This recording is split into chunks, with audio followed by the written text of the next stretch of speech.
Continuing our discussion about obesity science and why it is so doggone hard to lose weight. It's not just calories in, calories out. It's not just math. If it was that simple, we wouldn't be in the throes of an obesity epidemic, but it's complicated.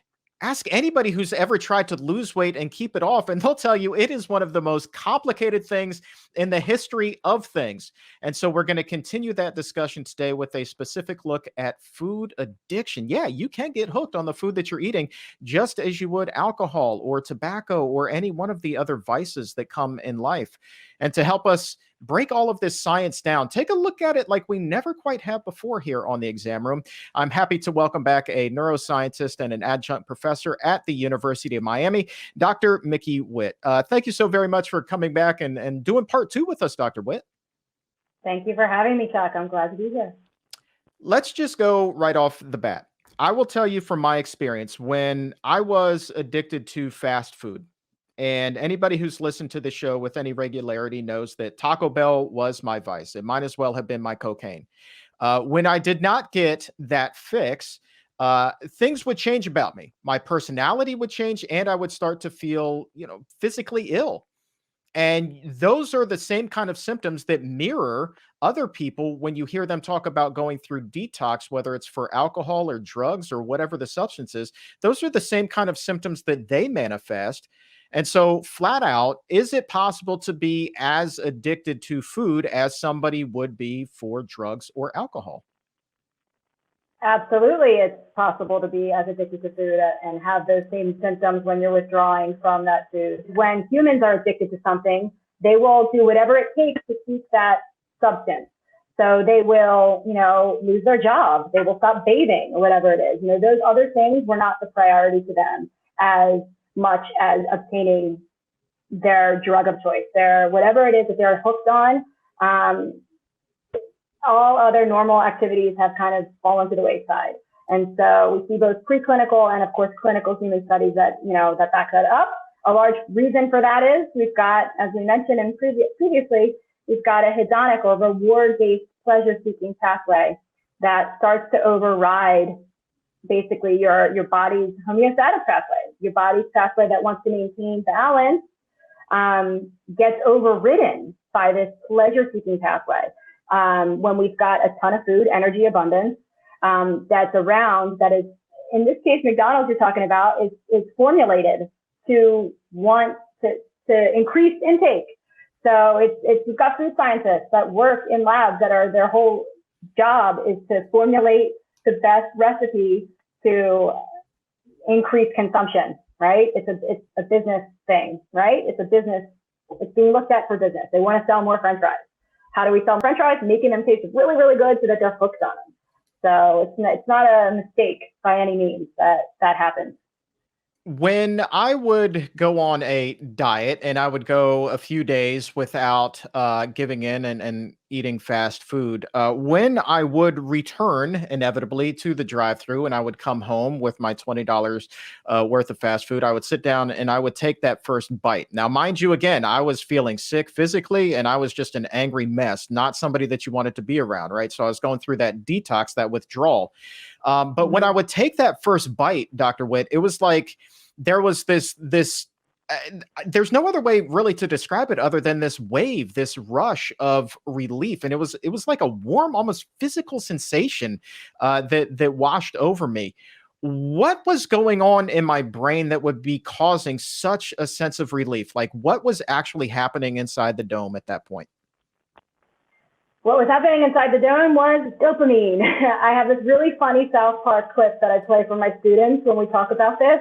But dopamine, and it's the devil talking to Stan, and he talks about dopamine and addiction. It's really funny, and they all laugh. But at the end of the day, the devil says, "It's dopamine, silly," and it is. It's exactly. I'll have to send you that clip, by the way. It's pretty funny.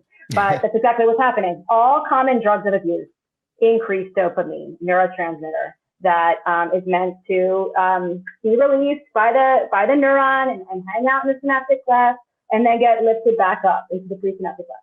So what happens in addiction is we get hooked on that pleasure feeling. When the dopamine comes out and is released, we want that. We want more of that.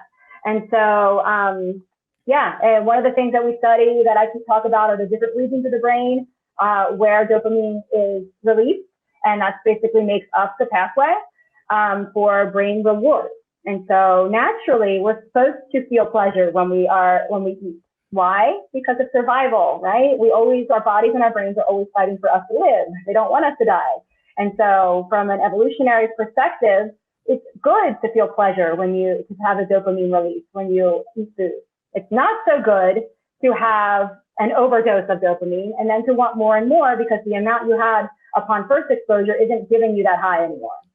So the short answer to your question was dopamine sucks, and it gets really out of whack, for lack of a better way of describing it, when someone becomes hooked on foods that release dopamine in tremendous amounts when they really shouldn't be releasing them like that. In our previous episode, I think you mentioned that sex and food were the two big dopamine triggers in life, right? So that's kind of what makes us happy. Yeah. And I'm curious though, like, so say with somebody who gets addicted, in this case, we're talking about food, but really this would apply to any other substance. If they get super addicted to food, and that is really the primary dopamine release trigger in the brain, does the brain then not release dopamine for other things? Like, is sex suddenly less pleasurable? Is just being happy, being around friends and family, is that suddenly not as pleasurable as well? Does the brain stop making as much dopamine in other cases? Great question. I would say, so to be able to give a definitive answer, you have to really dive into the field of food addiction research. The short answer, I guess I would say, would be perhaps, because we do see that in drugs of abuse. So the short answer is more than likely yes, but I, as a scientist, want to have the data to show you yes, definitively yes. I say more than likely yes, because if you are in the throes of food addiction, which is defined very loosely, Nestler and his colleagues in 2009 kind of started the ball rolling and putting this term out there, it's simply a loss of control over food intake. And so whereas addiction, we know from the Diagnostic Statistical Manual for Mental Disorders, it's a manual that the APA, American Psychological Association, puts out every year for psychiatry and psychology to be on the same page when it comes to criteria for meeting certain disorders. And that obviously gets revised every so often. And so there's a big push to get food addiction in there. The latest version of the DSM does include kind of the sidebar of food addiction. But right now, it's not in and of itself its own disorder, but it's going to be. I know it. I see it getting there because researchers are working, Gearhart and their colleagues are working on a tool to measure it. So when you get to a certain point where you've validated a tool and you've replicated findings, then you can finally say, this is worthy of becoming something in the psychological jargon, in the literature, and we can diagnose it. And then more importantly, we can bill insurance for this specifically so that we're all, treating the same thing, calling a spade a spade, I guess is the term. I don't know what the term is, but calling it what it is. How much research right now is being done on food addiction? Because I know that I think maybe it was from Yale or Brown or one of those Ivy League schools. They actually came up with, or Harvard, a food addiction scale where they kind of rated how addictive a particular food is. That's Gearhart and their colleagues, the Yale Food Addiction Scale. There's some literature out there. Every year or so, I start to see more utilizing that. They're fine tuning that tool. So that's where we're at. I'm not going to pretend that I'm buddies with them and I know what the inner workings are going on, but I do know every so often I see a new piece of literature pop up from that group and from others who are wanting to fine tune that tool. And I believe they want to create, don't quote me on this, but I think a pediatric version as well. So it's really, really important. And I know that they know this, that when you are going to try to get a new construct, such as in this case, food addiction, to be a real, medical term, that you need to get all your ducks in a row and be able to have exact criteria that you want to say is necessary for a patient for you to be able to diagnose someone with this particular condition. And so, yes, the Yale Food Addiction Scale is a tool that I believe is in the works of being validated. And so, like I said, they're fine tuning it, but be on the lookout for that, because once that is set in stone, I think that's the next step for us to be able to really have this term, this diagnosis, to be official as food addiction in medical science, and because we have a tool now to measure it. As more and more research is being done, gradually the concept of food addiction is being more accepted. But what would you say is the majority feeling about food addiction right now? A lot of people say it's false. You know, they'll go back to what your students say at the beginning of the semester, that it's a lack of willpower, that, it's just people are choosing to eat these unhealthy foods. But what is the pervasive feeling about food addiction, would you say, right now in this country? Good question. I can't speak for the rest of the country, but I can say that whenever it is a topic that comes across, I guess, the mainstream press, I think that people's eyebrows raised. They're like, oh, maybe that's why I can't put down, that pint of ice cream every time. But I can say it's not so simple to say that, one person is suffering from obesity due to food addiction, and just like everyone else is. You can't blanket statement that, right? That's why it's such a complex issue.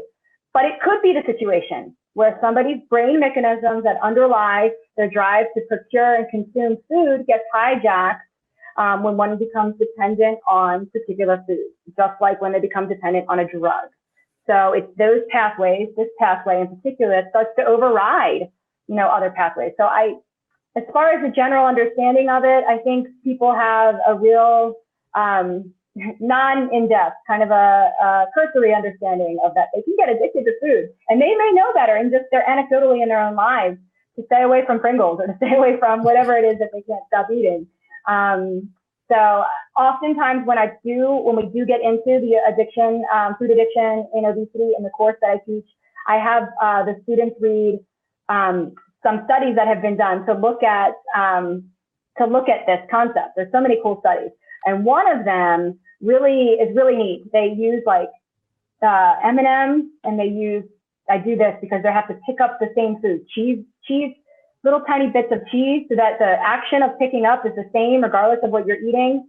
And one of the outcomes with regards to a lot of those studies is, and one of the things I always kind of take home from it is perhaps that there's a trigger food that someone knows that they overeat it. I would not be surprised. It's not like I'm doing an fMRI and looking at what's going on in their brain, but you can know whether or not you feel a loss of control at the end of the day.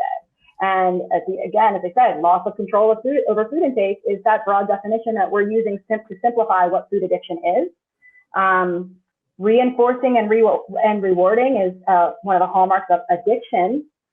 So that certainly can be one of those things for a trigger food, loss of control of limiting intake, and certainly the state in which someone engages in a compulsive behavior, even when faced with negative consequences. So all of those things are hallmarks of addiction. And so I think if anyone can honestly look at their own intake of a particular food that they feel like they just can't control, I wouldn't be surprised that almost everyone can say that they've experienced that, and whether or not it's taken over their lives is another story. So I think it's so important that we get this to be a term in medical science, and a measurable term at that, so that we really can get at what's the underlying, what's not necessarily the underlying cause, but what is one of the main issues as to the development of a person's state of obesity. And so that we can tackle it appropriately in an individualized manner. Let's talk about how quickly someone can become addicted to food, because growing up in school, we had what was called the DARE program, okay, drug abuse Yeah. resistance education. And the material that was covered there has stuck with me my entire life. And one of the things that we were warned about at a very young age was that you can become hooked on a drug after using it just one time. So, applying that theory here, how quickly can a person become addicted to a particular food? Is it one Pringle and you're hooked? It depends on how well formulated that food is, right? We know all the different tastes: sweet, salty, umami, bitter, sour. But those food scientists are not employed for nothing. They're employed to get that right formula that's going to make you want more and more of that particular food. And what ends up happening is, think about it. I'm always pushing whole foods, mostly plants, is what I tell my students. Whole foods, plant-based, how it was made in nature. I tell my 5-year-old, now 6-year-old, I say, those grapes or that, orange is nature's candy. That's fructose. That is the best, the most sugar you should really have. That you shouldn't have all this added sugar, because that is going to hijack your brain and make you hooked, right? So it's all about what kind of, what's the word I'm looking for? Basis, what platform? Like if your palate is already a hyper sweetened palate, you're going to need more and more. So how quickly can you become addicted? If you're coming from mostly eating whole foods, plant-based, and you flip up once, that ability for that dopamine to be released and that pleasure to be felt is very strong, right? I think you talked about it once before in one of your other interviews about, once you haven't eaten something for a while and then you go to it, it's overly sweet. And so if you haven't been weaned off of something and you're kind of in that, like you sometimes exposed to it, situation, once you have it readily available, if your mom gives you gummy bears in your lunch every day, you're going to want more and more. That mini pack is going to become a bigger pack, and it's going to become bigger and bigger. How long it takes really depends on, to get at your question, how long it takes to be hooked. It just depends on the exposure and the initial palate of the person. Because I think coming from, not having a highly sweetened palate, once you get exposed to it, you're like, ooh, I want that. That felt good. Okay, maybe once next week I'll have that again, and then twice next week, and then it's gradually more and more, because it's a good feeling. We want to feel pleasure. So it's important that we modulate that as best as we can. Here's something interesting. I guess we can even tie this back to the keto diet, right? This is an interesting thing. We talk keto on the show quite a bit. Always, the people always want to know. But with the keto diet, that is very much high fat, high protein, low carb. And what a lot of people would say is a healthy diet. Others say not so much. But regardless, one of the things that people eat on a keto diet is an abundance of meat. And when it comes to addiction, would I be correct in saying that fat, salt, and sugar are like the three big things that really light up the brain? Is that correct? Sure, absolutely. There's a lot of taste research out there. I didn't specifically do a ton of taste research, but there's a lot of people specifically studying taste. And they look at all these different elements and these different regions of the brain that are activated as a result of different tastes. But yeah, you hit it right on the head. I mean, that's not necessarily the magic formula, but the formula used, to get us to that point. So check this out. So then when I think about that, I think about a high protein diet. And then I would say, well, look, one of the things that hits that trifecta on the head would be like a honey baked ham. All right. So you certainly got the sweet there with the honey. You got the salt because it's ham. And you got the fat again, because it's ham. That may be something that would be on that person's high protein diet that they weren't necessarily eating before. So in using that, is it possible for someone to develop a food addiction if they go on one of those types of diets, even if they had not had a food addiction previously? Without a doubt. I mean, and they're training their palate to like this stuff because they, think that that's what they're supposed to eat. So without a doubt, they can become hooked on that combo and want more and more of it. There's so many perils to the keto / Southie / severely low carb diet that won't go away. But yeah, that's an issue for sure because people see short-term, superficial results, but they really don't see what's happening inside. And the long-term impact of that, and also the lack of sustainability of that. And there's so many issues with it, but our bodies are not meant to completely avoid one of the three major macronutrients, carbs. In fact, it should make up the bulk of your diet in healthy forms. So yeah, it's one of those myths that won't go away that I always have to break down every semester. So let's talk about this. Dopamine is what we have been talking about primarily. Is that the only chemical that is at play here when it comes to whether or not a person gets addicted to food, or are there other chemicals that need to kind of mix in there as well? I'll say serotonin is one of the other key players in terms of neurotransmitters, but oftentimes, and why we know this is because in addiction research and in addiction in clinical settings, they'll look at selective serotonin reuptake inhibitors or different dopamine drugs, right? The reuptake inhibitor allows serotonin to hang out. For instance, if someone is depressed, this is another pleasure hormone. So if someone's not feeling a whole lot of pleasure and they don't get a whole lot of pleasure out of life, the things that used to drive pleasure, and SSRI is one of those drugs that basically will leave serotonin hanging out in the synaptic cleft longer. It won't get taken back up, and so it will as quickly as it had been. And so it will inhibit the reuptake of serotonin, so to speak.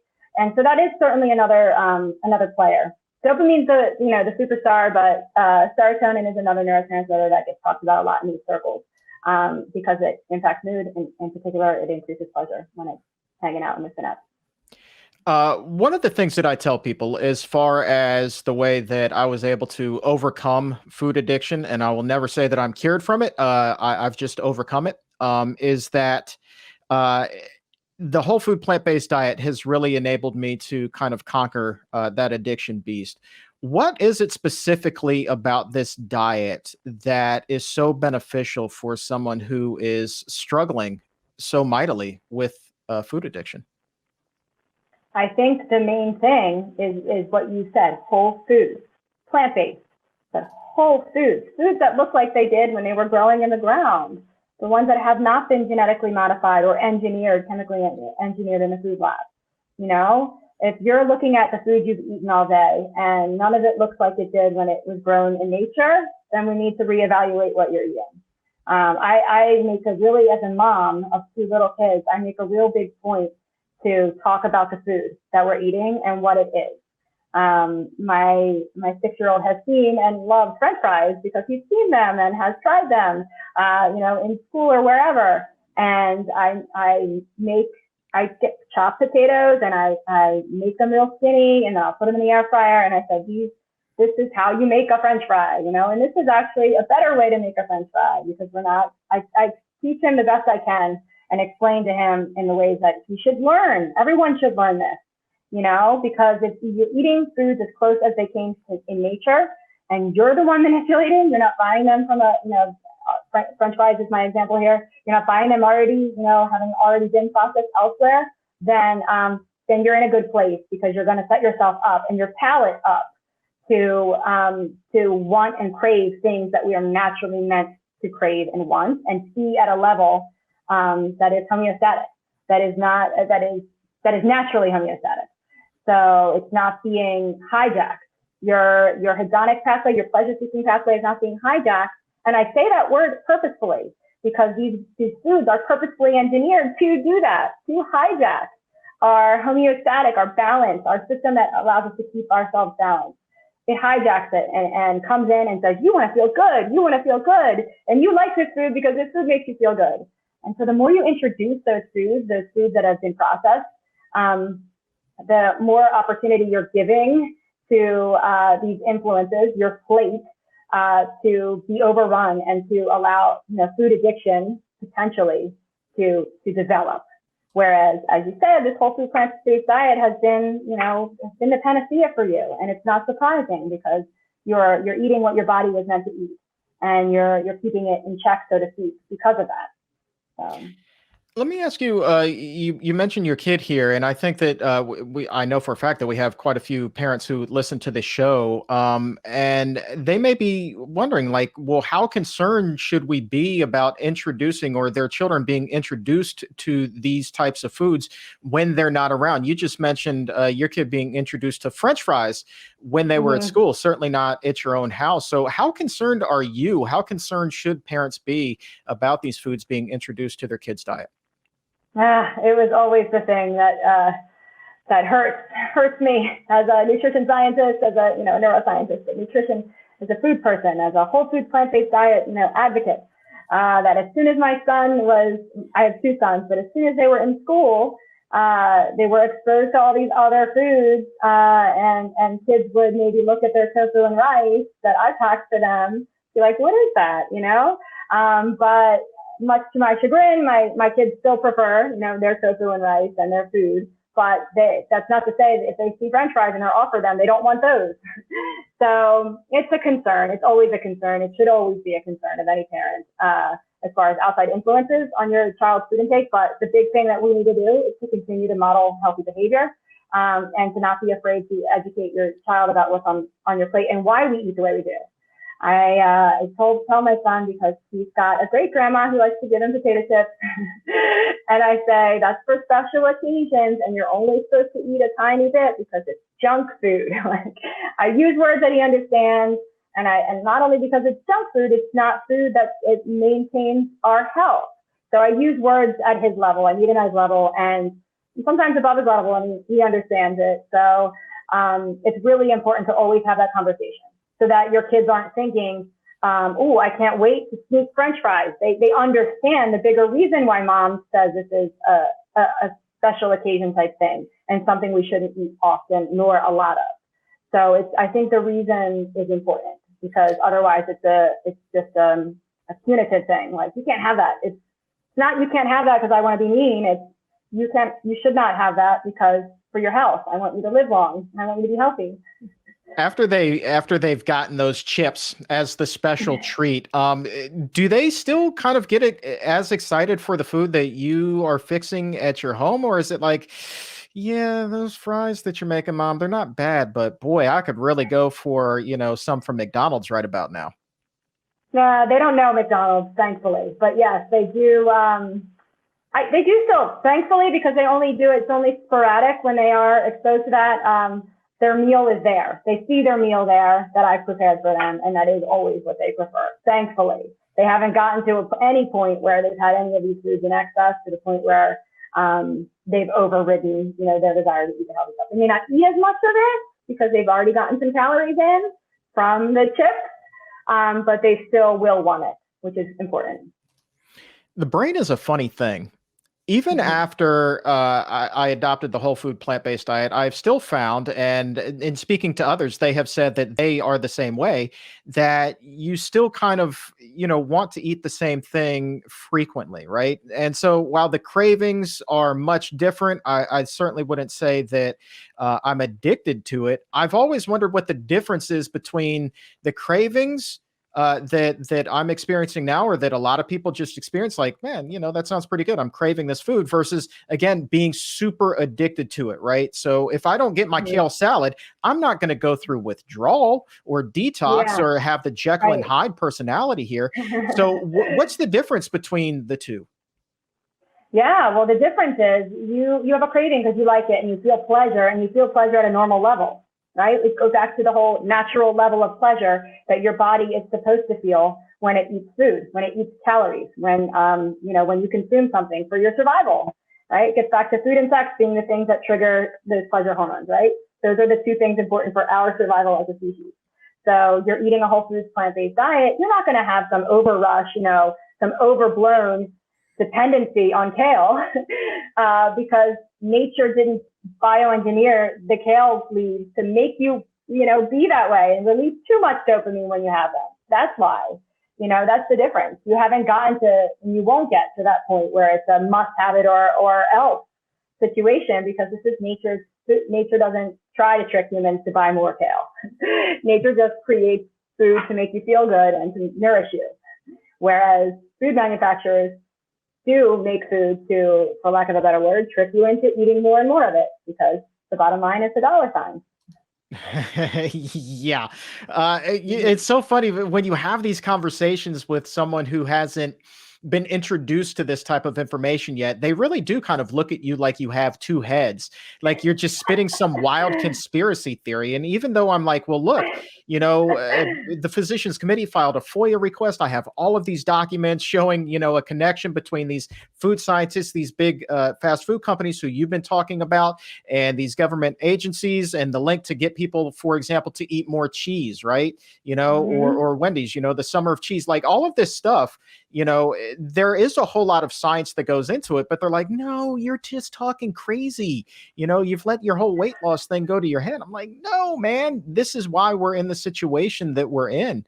And I dearly wish that more people would just kind of like open their mind and just be willing to listen and not shut it down straight away. Because once they do, I think that light bulb goes off and they'll have this aha moment, like, well, no wonder I want to go to Burger King every night, right? No wonder that Whopper is so delicious. It's not just my fault. There are many, many factors going in here that are working against me and working essentially for me then to get to that drive-through, to get to that Whopper. It's amazing to me when people have that epiphany. Like, that's got to be so cool for you as a professor when you see your students kind of have that moment during the semester when everything starts to click for them.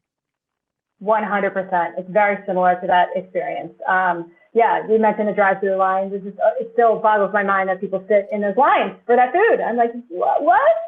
I don't get it. This is so crazy to me. But at the same time, I am in this academic bubble. You know, I studied ingestive behavior for a very long time and went to conferences, science conferences on the science of ingestive behavior, where we absolutely had those companies there learning what did you learn about, you know, this particular neural pathway as it relates to this sugar fat combo or this and that. They're there learning so that they can take it back to their labs and continue to build on that for their profit. As a scientist, I'm there to learn truth. I love to seek truth, and that's why I, you know, do the research that I do. And I guess it's a pure motivation, whereas their motivations are absolutely for profit.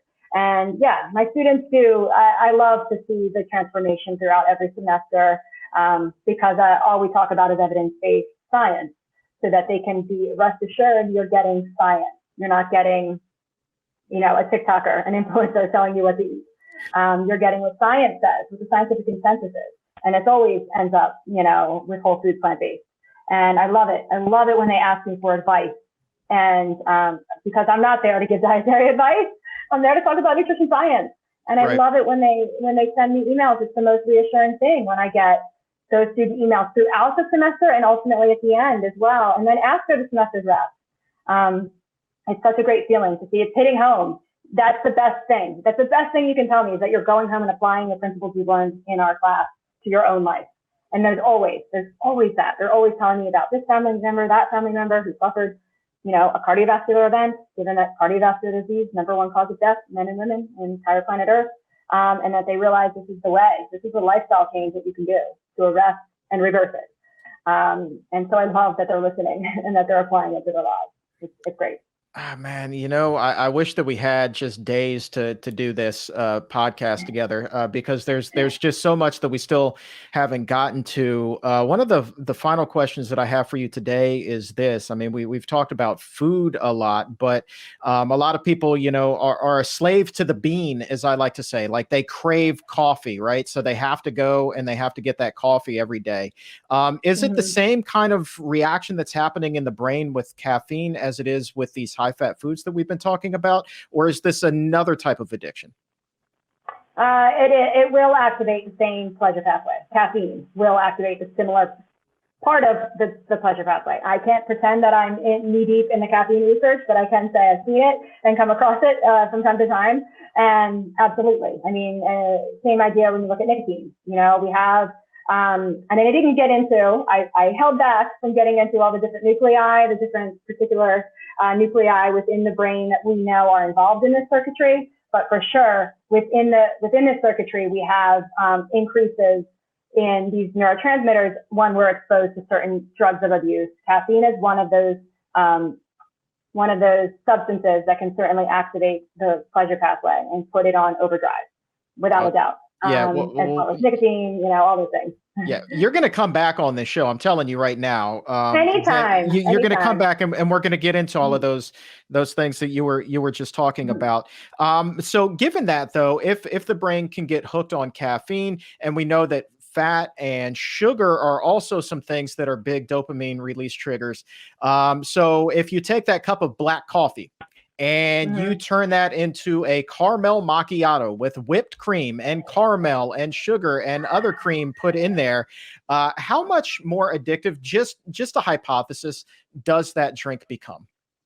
Exponentially more addictive. Not to mention the fact that your insulin, your pancreas's insulinogenic response is going to be in overdrive, because it's not supposed to have an influx of liquid sugar. Like, that's so not natural, you know, aside from sap, like what in nature is like that, you know, and sap is not flowing like a macchiato like that, or whatever it was that you said. So exponentially more likely to become hooked as a result. Nature's Sugar, Starbucks 2021. You were talking about the lines to go to fast food places. I mean, the lines to Chick-fil-A are ridiculous, but equally long are the lines at Starbucks in some places. It is insane to me how long people are Boggles my willing to mind. wait for that one cup of coffee. And I would venture to say, based off of exactly what it was that you just said, the majority of them aren't just ordering a black cup of coffee when they go there. Absolutely. Absolutely. Without a doubt. And if there's any question, you're saying the circles that you run in and people are not believing you when it comes to the food being engineered. I mean, look at the lines, guys. Are you serious? I mean, the lines speak for themselves. These people are willing to wait an exorbitant amount of time for the food.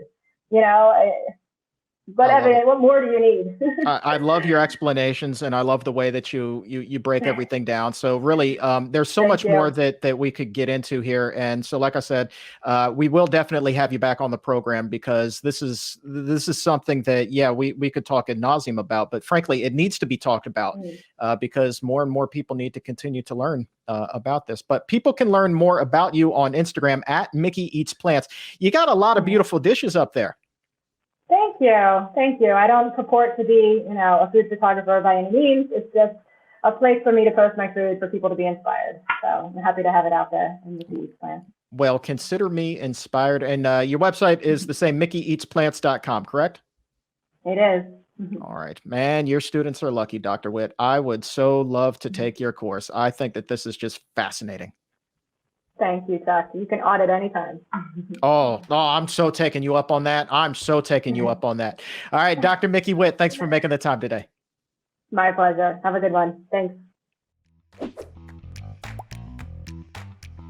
If your health IQ is a couple of points higher than it was a few minutes ago, go ahead and like this video or subscribe to the YouTube channel. And to take it even higher, head over to Apple Podcast or wherever you get your favorite shows. Look for The Exam Room by the Physicians Committee. Hit the subscribe button there as well and help to make your world a healthier place.